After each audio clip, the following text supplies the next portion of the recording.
Theory को हम integrate करते हैं फील्ड के साथ। तो फील्ड वर्क जो है वो हमारे सोशल वर्क डिसिप्लिन का हार्ट एंड सोल है, यानी कि आत्मा है, हमारा दिल है। फील्ड वर्क के बिना सोशल वर्क पढ़ना या करना पॉसिबल नहीं। तो फर्स्ट और सेकेंड सेमेस्टर में आपने कॉन्करेंट फील्ड वर्क किया, और जब आपने यहाँ पे एडमिशन लिया था तो एक ओरिएंटेशन सेशन हुआ था आपका, जिसमें कि आपने कुछ एजेंसीज में विजिट किया था। वो एजेंसीज में जाके आपने देखा था कि एजेंसीज की फंक्शनिंग कैसी है, ठीक है। बट फील्ड वर्क का ही एक ये दूसरा कंपोनेंट है, जो कि जैसे ओरिएंटेशन हुआ था आपका फर्स्ट सेमेस्टर में, सेकेंड सेमेस्टर में वही कंपोनेंट है लाइफ स्किल लैब के फॉर्म में, ठीक है। तो ये फील्ड वर्क का कंपोनेंट है, इसलिए कंपल्सरी कंपोनेंट है, सभी को करना जरूरी है। तो हमारे अंदर जो हमारी पर्सनालिटी है वो बहुत एक स्किलफुल पर्सनालिटी होनी चाहिए कि नहीं होनी चाहिए। यानी कि हम सिर्फ किताब पढ़कर अगर फील्ड में जाएं तो सोचिए कि क्या होगा कि अगर आपको बोलना नहीं आ रहा, आपको डिसीजन लेना नहीं आ रहा, ठीक है, आपको अपने टीम मेंबर्स के साथ कम्युनिकेट करना नहीं आ रहा, तो क्या हम अपना काम कर पाएंगे? नहीं कर पाएंगे ना।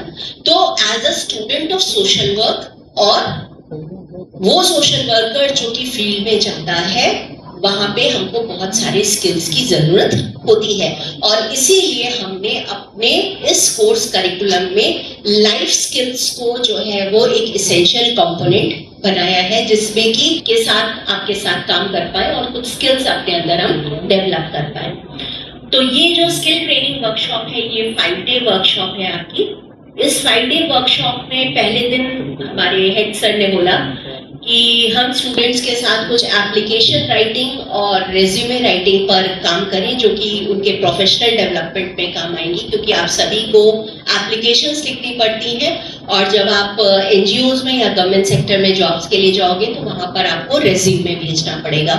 एक सीवी आपके पास इन हैंड रेडी होना चाहिए, तो वो होना चाहिए। तो ये दो बहुत इसेंशियल चीजें हैं जो आपके पास होनी चाहिए। तो शायद हम आपकी कुछ मदद कर पाए कि आपको एप्लीकेशन लिखना आना चाहिए, जॉब का कवरिंग लेटर लिखना आना चाहिए, और इंटरव्यू की तैयारी कैसे की जाए वो आपके को दिमाग में होना चाहिए। यानी कि आप स्किल्ड हो जाए कि हम जब जाए तो एक कॉन्फिडेंट कैंडिडेट के रूप में वहां पर प्रेजेंट हो। तो ये, और उसके साथ साथ जो फील्ड वर्क में एसेंशियल कंपोनेंट्स हैं, जैसे 3 चीजें हमने ली हैं। हालांकि लाइफ स्किल्स तो बहुत सारे हैं, डिजिटल स्किल्स हैं, न्यूमरेसी स्किल्स हैं, लेकिन हमने यहाँ पे 3 कंपोनेंट्स को लिया है। एक है प्रोएक्टिव थिंकिंग, यानी कि सक्रिय सोच आपकी कैसे बने, एक्टिव थिंकिंग आप कैसे करें, डिसीजन मेकिंग आप कैसे जल्दी जल्दी लें। फिर उसके बाद है कम्युनिकेशन स्किल्स पर हम आपकी बात करेंगे, यानी कि आप आपस में कम्युनिकेट कैसे करते हैं, कम्युनिकेशन में क्या बैरियर्स होते हैं, क्या चैलेंजेस होते हैं, इस पर हम बात करेंगे। और हम बात करेंगे इंटर रिलेशनशिप स्किल्स पे, यानी कि हम एक दूसरे को कितना जानते हैं और कितने अच्छे से हम एक दूसरे के साथ कोऑर्डिनेट करते हैं। लेकिन जब हम जाएंगे ना ऑफिशियल फ्रंट पे, तो हम कुछ भी ये कह नहीं सकते कि हमें इसके साथ, मान लीजिए आपका कलीग है, उसके साथ पिछली बार आपकी लड़ाई हुई और अगले दिन आपका प्रोजेक्ट कोऑर्डिनेटर कहता है कि आप दोनों की टीम बनी है और आप जाएंगे और आप दोनों वहां पे सर्वे करके आइए, क्या करेंगे? करना पड़ेगा ना। तो प्रोफेशनल लेवल पे हमें बहुत सारे स्किल्स की जरूरत होती है, हमको एक मैच्योरिटी की जरूरत होती है। तो इन स्किल्स के साथ हम काम करेंगे। तो ये स्किल बेस्ड जो वर्कशॉप है ऑब्वियसली लेक्चर मोड में नहीं होगी।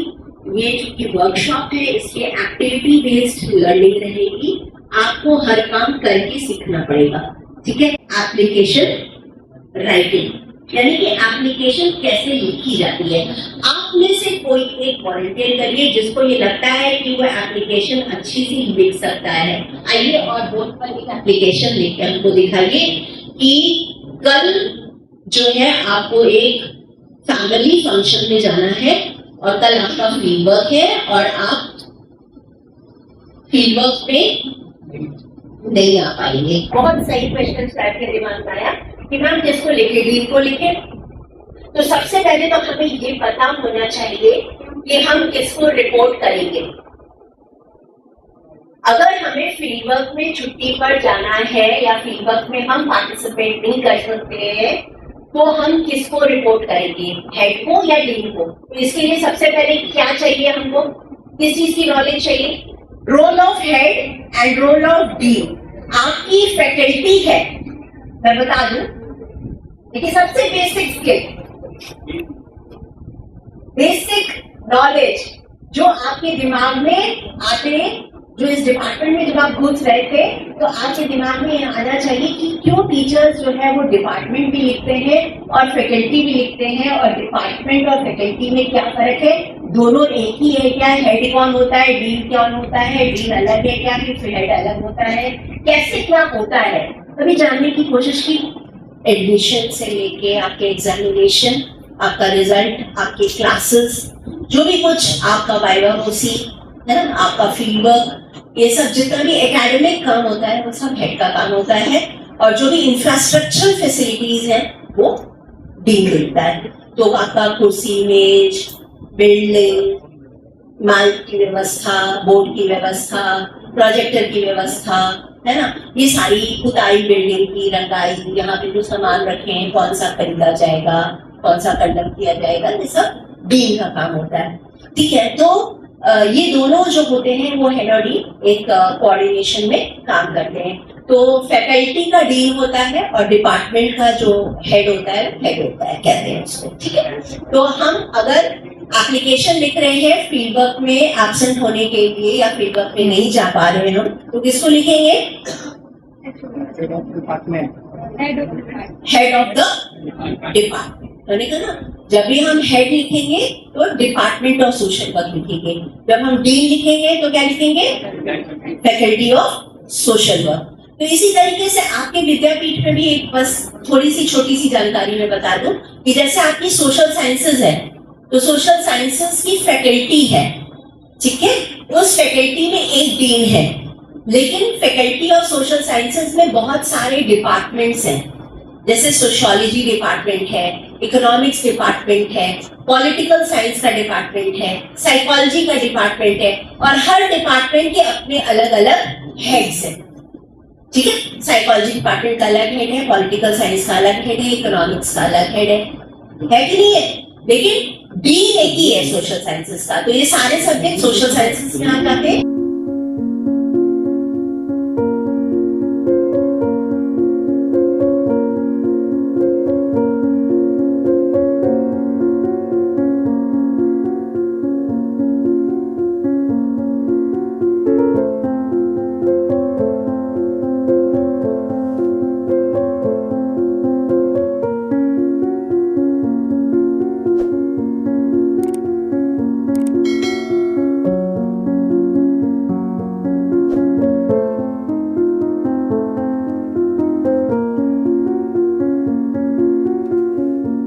सैफ ने भी यहाँ पर एक एप्लीकेशन अपनी तरीके से लिखी।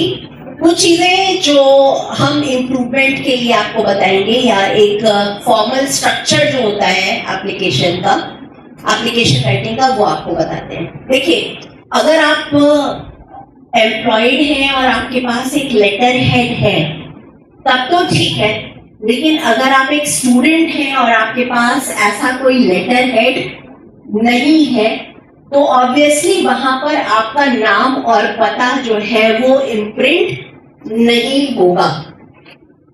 ठीक है, तो यहां पर हम ऊपर नाम पता नहीं लिखेंगे, हम आज सिंपल सा एप्लीकेशन लिखेंगे। एक A4 साइज का पेपर, जो सबसे पहले हमें ध्यान रखना है कि हमारे पास एक A4 साइज का पेपर होगा अगर हम पेपर पे लिख रहे हैं तो। ठीक है, पहला काम जो हमें ध्यान रखना है कि पेपर रफ ना हो। पेपर, कुछ लोग क्या करते हैं बच्चे, आधा पेज जो है वो फाड़ते हैं और आधा पेज फाड़ के उसके ऊपर एप्लीकेशन लिखते हैं। तो प्लीज ये इंश्योर करिए कि जो भी एप्लीकेशन आप लिखें वो एक full size A4 size paper पर, जो कि फेयर पेपर हो, रफ पेपर ना हो, सबसे पहले आप उसको लीजिए और उसमें अपनी हैंडराइटिंग से जो है वो एप्लीकेशन लिखिए। जो पहली चीज हमें ध्यान में रखनी है कि जब आपकी एप्लीकेशन जाएगी तो वो एप्लीकेशन किसी भी चीज के लिए हो सकती है। वो एक लंबी छुट्टी के लिए भी हो सकती है, वो हेड के पास जा सकती है, वो हेड के थ्रू डीन के पास जा सकती है, डीन के थ्रू वो वाइस चांसलर के पास जा सकती है या रजिस्ट्रार के पास जा सकती है। तो जब भी कोई कागज चलता है नीचे के लेवल से, तो जिस जिस लेवल पर वो जाता है, यह हमेशा ध्यान रखिए आप लोग, कोई भी कागज जब आप चलाएंगे तो जब भी वो चलेगा, जिस लेवल पे जाएगा, तो वहां पर उस कागज पर जो भी कंसर्न आदमी होगा वो एक नोटिंग करेगा। ठीक है, तो उस नोटिंग के लिए आपको जगह छोड़ने की जरूरत पड़ती है। ठीक है, यहाँ पे इन्होंने कोई भी मार्जिन लाइन नहीं छोड़ी, जिससे कि अगर हमें अप्रूव लिखना है या हमें इस एप्लीकेशन को आगे बढ़ानी है तो यहाँ पे हम कोई नोटिंग नहीं लिख सकते हैं मार्जिन में। ठीक है, और दूसरी बात यह है कि कोई भी चीज अगर हमें नोटिंग नहीं भी लिखनी है तो कोई भी चीज लिखना जब हम इस पॉइंट से स्टार्ट करते हैं तो वो देखने में गंदा लगता है। इसीलिए आपकी कॉपीज और आपके रजिस्टर्स में एक मार्जिन लाइन खिंची होती है। अब A4 साइज का अगर आप प्लेन पेपर लेते हैं तो उसमें कोई भी मार्जिन लाइन खिंची नहीं होती है। तो आप सिंपल सा काम, सबसे पहला काम आप ये करेंगे कि आप पेपर लेंगे और उस पेपर को मार्जिन लाइन के तरफ से फोल्ड, इस पेपर को ऐसे करके हमने फोल्ड कर दिया और ये हमारा मार्जिन बन गया। इसको हम खोल लेंगे। अब खोल के हम एप्लीकेशन राइटिंग काम से स्टार्ट करेंगे मार्जिन के बाद। ठीक है, तो ये पहला काम हमें करना है कि साइज का पेपर लेकर उसमें एक मार्जिन बना लेना है और उसके बाद हमको यहाँ से स्टार्ट करना है। इस मार्जिन में हम सबसे पहले स्टार्ट करेंगे 2। ठीक है, किसको लिखना है हमें? हिंदी में अगर हम लिख रहे हैं तो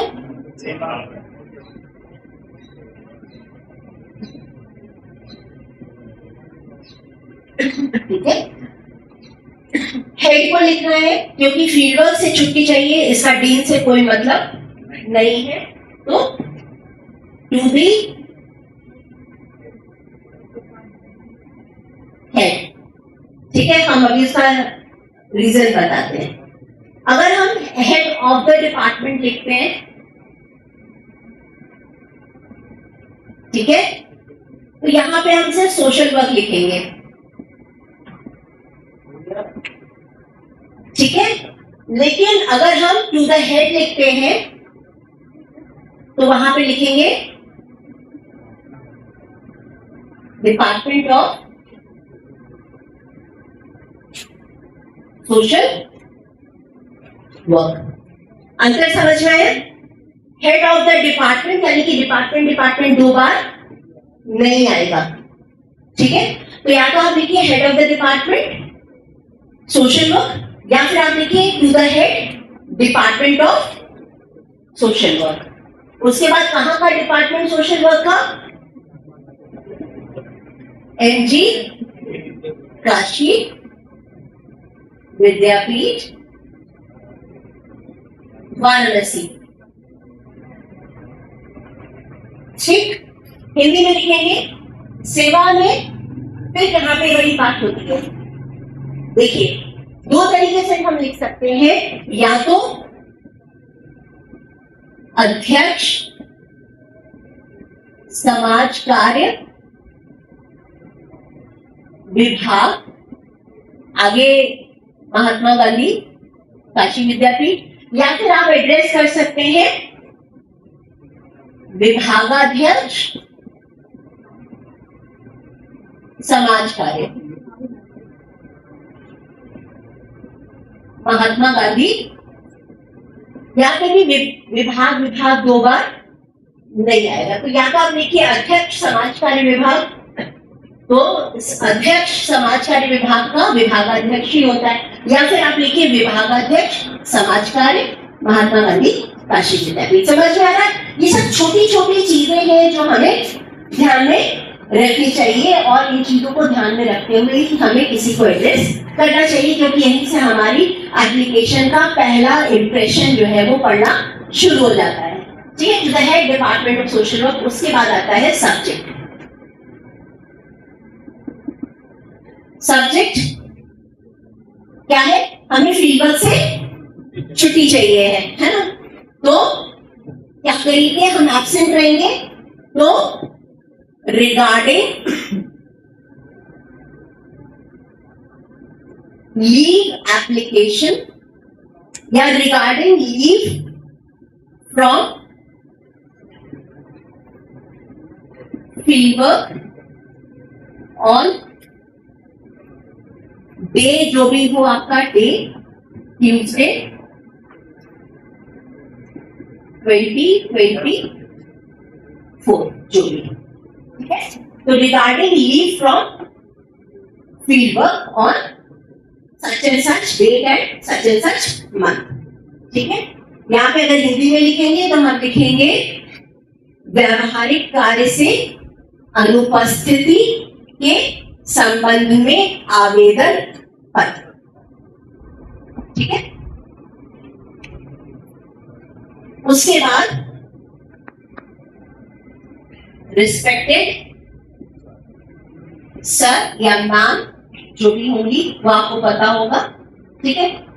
तो उसके बाद वहां से शुरू करेंगे, यहां से कि हिंदी में अगर हम लिख रहे हैं तो आप नोट कर सकते हैं सादर सूच्य है कि सादर सूच्य है या सादर अवगत कराना है कि अधोहस्ताक्षर का छात्र है।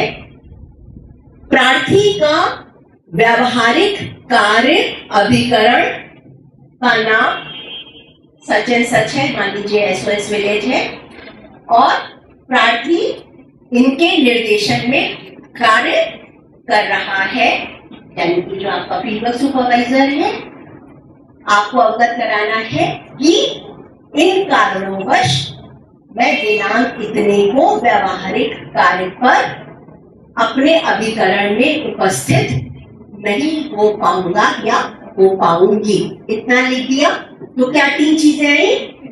आपके एजेंसी का नाम, आपके फील्ड वर्क सुपरवाइजर का नाम, और सबसे पहले आपका नाम और आपका सेमेस्टर, ठीक है, और डे और डेट जिसमें कि आप एब्सेंट रहोगे या आपको लीव चाहिए। जब हम फर्स्ट पैराग्राफ में इतना ही लिखते हैं, ठीक है, उसके बाद आपको क्या चाहिए, आप एप्लीकेशन क्या कर रहे हो, आप प्रेयर क्या कर रहे हो, आप प्रार्थना क्या कर रहे हो, ठीक है।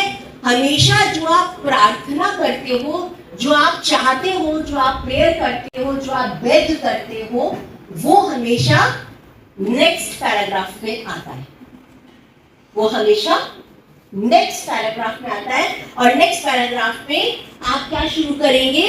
Therefore, I request you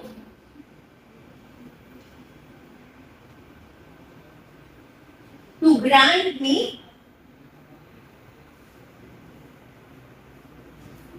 leave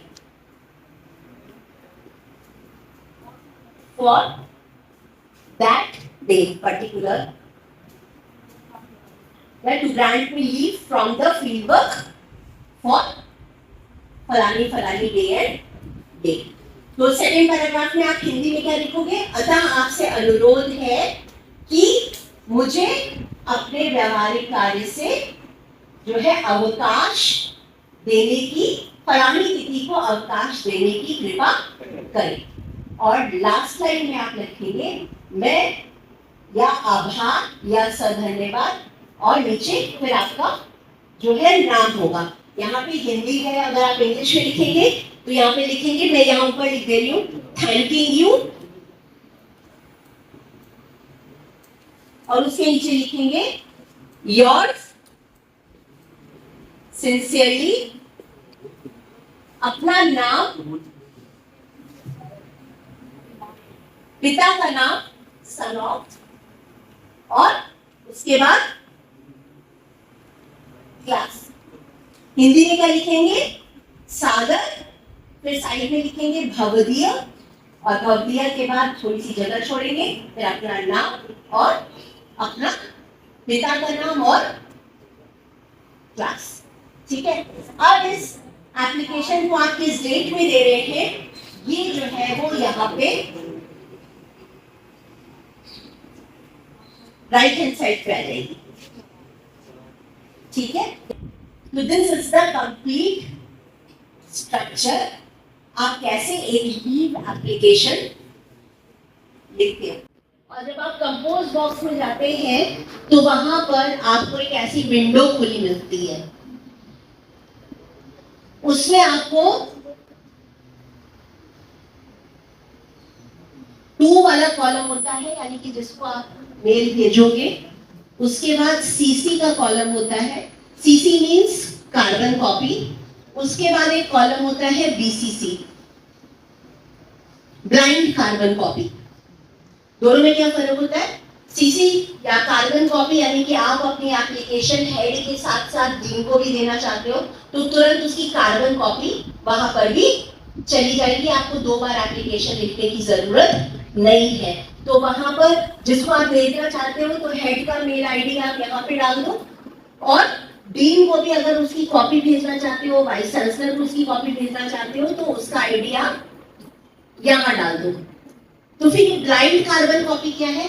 ये ब्लाइंड कार्बन कॉपी वो होती है जिसमें कि आप और लोगों को भी भेजना चाहते हो अपना पत्र या अपना एप्लीकेशन या अपना लेटर, लेकिन आप इन लोगों को ये बताना नहीं चाहते हो कि हमने इन लोगों को भी भेजा है। तो जब हम ब्लाइंड कार्बन कॉपी में ईमेल आईडी डालते हैं तो इन दोनों को ये पता नहीं चलेगा कि ये लेटर और भी जगह गया है। जब आपके पास मेल, आप रिसेंट मेल में आप देखोगे तो वहां पे यही 2 ईमेल आईडीज आएंगी आपके पास, बाकी जो जिसको आपने भेजा है वहां पे सिर्फ 2 आएंगी। सब्जेक्ट होता है, सब्जेक्ट में आप वही सब्जेक्ट लिखोगे जो आपने उस एप्लीकेशन में लिखा है, उसके बाद रिस्पेक्टेड सर, और उसके बाद आप अपनी एप्लीकेशन लिखोगे। जो भी कुछ आपको मांगना है, जो कुछ भी आपको अनुरोध करना है, वो पहले पैराग्राफ में नहीं होगा, वो आप एंटर करके स्पेस दोगे और स्पेस देके उसके बाद यहाँ से शुरू करोगे। Therefore, I request you to please grant me the permission. And therefore, I request you to please grant me the permission to go to the field for that day. And therefore, I request you to grant me the permission to attend the health camp. और therefore, I request you to grant me the permission to attend the medical camp. और कुछ भी जो भी हो सकता है, ठीक है। तो जो भी आप प्रार्थना करेंगे वो नेक्स्ट पैराग्राफ में होगा, और यहाँ पे थैंक्स एंड रिगार्ड्स, और उसके बाद आपका जो नाम पता होता है वो आ जाएगा। समझ में आए? तो इसमें कोई कंफ्यूजन हो या कोई डाउट्स हो?